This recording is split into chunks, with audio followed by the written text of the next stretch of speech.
experience, my recent experience there is an extremely dynamic city. What sort of inspirations are you getting in Istanbul at the moment?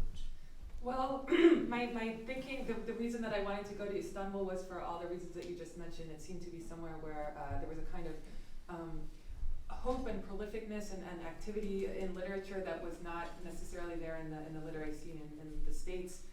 So I got this job offer at a university in Istanbul. And then when I got there, it turned out that actually the school is an hour and a half outside the city in a sort of surrounded by chain link and barbed wire in the forest. And they put a car to get me from the airport, and the driver, who had kind of like a limp, the one sentence that he said the whole car ride was, "Once the snow starts, these roads will be closed for days at a time." So I have not really been immersed in the pulsating life of these that I thought I would be in. Also, I've been promoting this book. This came out more than a year ago in the States, and I've been kind of hustling that. So I did one story for the New Yorker about football hooliganism. So I got to go to a lot of football games and to hang out with hooligans, but they were sort of my major cultural influx, which I think is not really representative of the larger literary scene. So my gig there ends in July, and I'm hoping to stick around, and maybe next year we could have a nice talk about the literary and cultural scene. Any other questions? I've got a question. Okay, yeah, great. Both. And it's about moving between fiction and non-fiction. I think, Geoff, you just adverted to the difficulty of, if you're known as someone who writes non-fiction and then you write fiction, do people confuse the character Geoff with you? And Elif, you said you began wanting to be a fiction writer and you've now found your voice in non-fiction. Do you anticipate that you'd like to move between the two? Is that movement between the two a difficult move? That's the question. It's a really interesting question. Do you want to go first? It doesn't matter. Okay, I mean, for me actually, I guess, when I left university, it seemed to me there were two options in terms of writing. You became a novelist, which meant you wrote novels, of course, or you became a critic, which meant you wrote about other people's novels.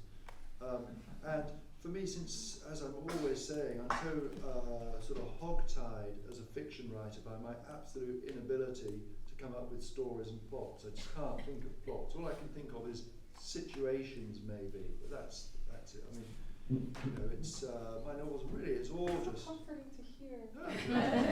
Also, plots are when sometimes friends or they're trying to get you to read a book and they sort of summarise the plot, and I always just glaze over after the plot is just a book. Plots are a bore, really. That's what I think as a reader and a writer. Anyway, then I discovered these writers like John Berger and Roland Barthes, who they made available, it seems to me, a space where I really could operate. That is to say, a kind of critical writing that was also creative, form of commentary that would also be imaginative, and I felt that's where I could develop a voice, really. And of course, this is when I'm trying to sort of sell somebody a book. Or when I'm reading a book, it completely depends for me on the voice. I just either like the tone or not. And just to when you talk about this distinction between fiction and non-fiction, I mean, for me, it's worth bearing in mind that so Geoff in Venice is a novel and it's packaged as that. But the persona here, in this book, it's not really me, Geoff Dyer. It's Geoff Dyer in inverted commas. It's a sort of construct. So it's very, very, it's very sort of labile, that relationship. What else? Just to say. I thought you were going to be really mean, because I read that book and I loved it, but I thought you were going to be mean, and you're actually really mean.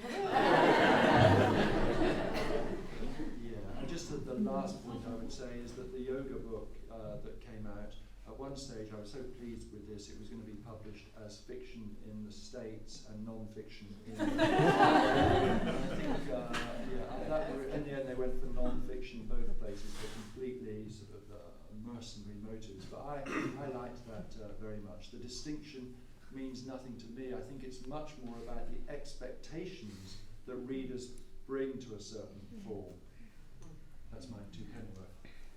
Yeah, I agree with that completely. It seems very non-intuitive to me that the first when you're describing a book, that the first major thing, you know, is it in the heaven or is it on the earth? Is it fiction or is it nonfiction? Because it just seems like not the most important distinction at all, but commercially it is the most important. I started out always wanting to write a novel because when I was younger and dumber, I thought that fiction was the free. I didn't want to be constrained by things simply because they happened. I thought that I wanted to be able to choose from the whole range of everything. And then I realized when I ended up in graduate school and I started studying history for the same time, America's great at producing people who don't know anything about history and don't think it's important. And it was, I mean, in a way, it's a horrible thing, but in a way, it's really kind of remarkable that there is a country like that. Anyway, so that's what I did. So I started reading history for the first time in my mid-20s, and I realized that the things that had actually happened were things that I could not even begin to conceive of, and that the turns and twists that life and history would take were things that, you know, that actually what I thought of as this freedom to invent was a very constricting thing, because I was limited to the things that I was able to invent, which were, you know, based on my really limited, crappy experience.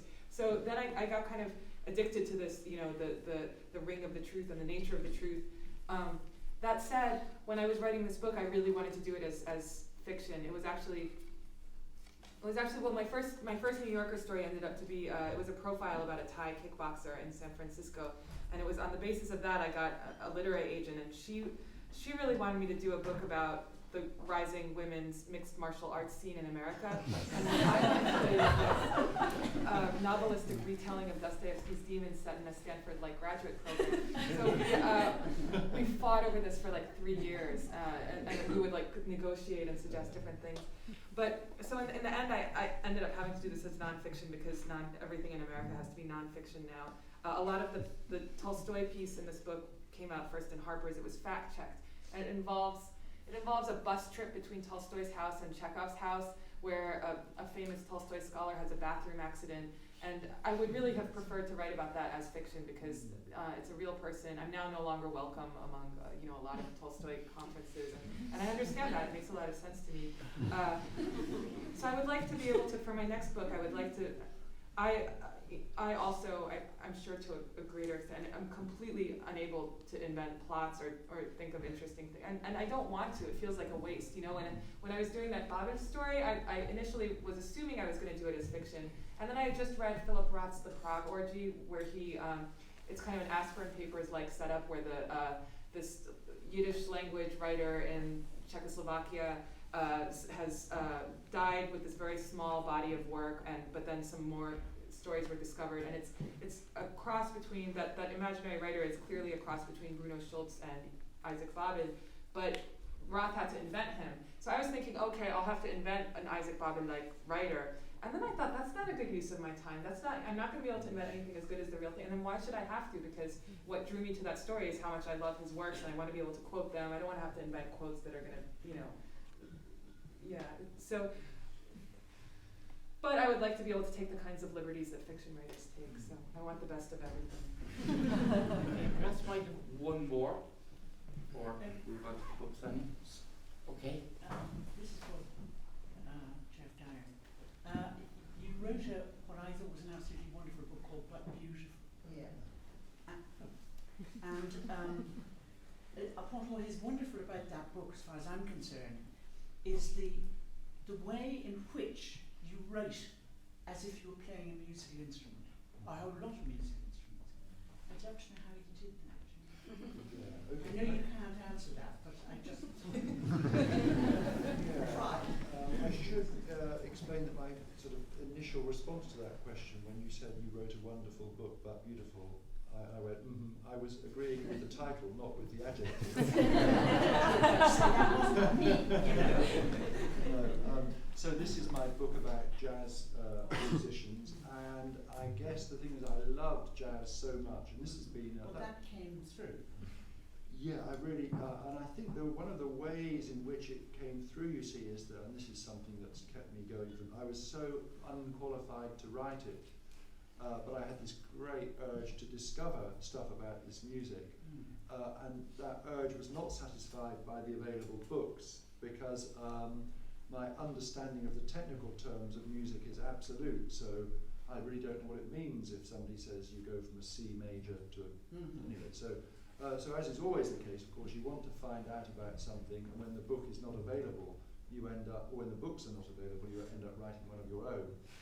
My absolute inability to resort to have recourse to the technical language of music meant that I, started inventing these scenes, which would serve as some kind of commentary on the music that I was hearing. So that obviously the Chet Baker bit was written in a different way to the Charles Mingus bit, let's say. That's how it happened in practical terms. I went to New York and I wrote it in New York, where jazz was still very much sort of everywhere on the street. And then this was in the heyday of that, and now it sounds like such a quaint, old-fashioned invention. You remember that thing called the Walkman before the iPod? So I'd walk around with the streets of New York with the music of the people I was writing about, and that weird sort of synesthesia that happens because we've got. It was much more novel then, much more unusual then, to have this music in your head, so that the stuff I was seeing would be as I walked around, would be so associated with the music. So that's how that book came about. And then when it was finished, two things happened. I really lost interest in jazz. And also, pretty much the same moment, jazz pretty well died. I would have to put an asterisk and explain that to slightly, or to qualify that point. But yes, jazz then entered a period of being really quite uninteresting, I think. Yeah, no, well, I just would like to say thank you, because I got such pleasure out of reading that book. Thank you. Yeah, it was wonderful.